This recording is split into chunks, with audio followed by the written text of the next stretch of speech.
It's your travel agent, David, and we are in Houston. We're about to go check out the Houston Fire Museum.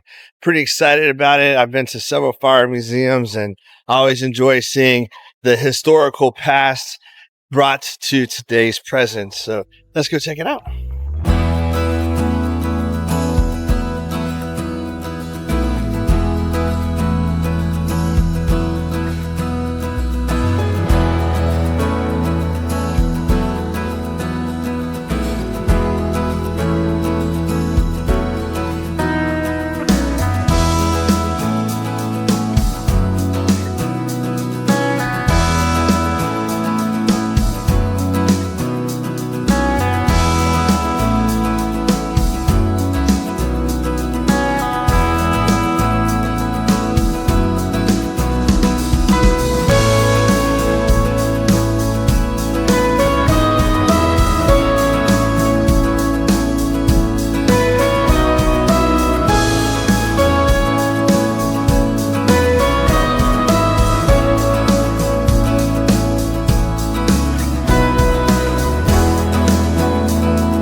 Well, that completes our time at the Houston Fire Museum. It's actually relatively small.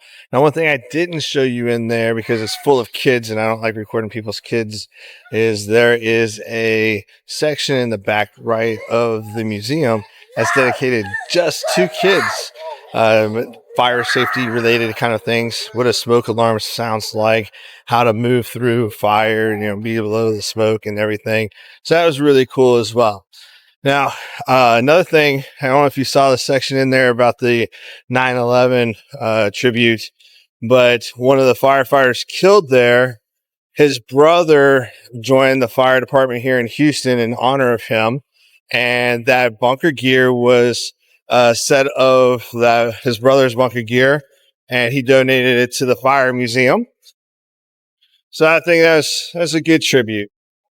I mean, come here to the fire museum. There's no actual parking for the fire museum. There is on the street parking. If you go around the corner, for now anyways, there is a parking lot right here. And then it appeared to be free. There's no scan this QR code thing. There's no money taking apparatus here. So why it's here, it's free, but it's got a for sale sign on both corners. So who knows when you get here if it'll still be free. But that completes our time here at the Houston Fire Museum. I hope you enjoyed it. If you have any questions about it, let me know.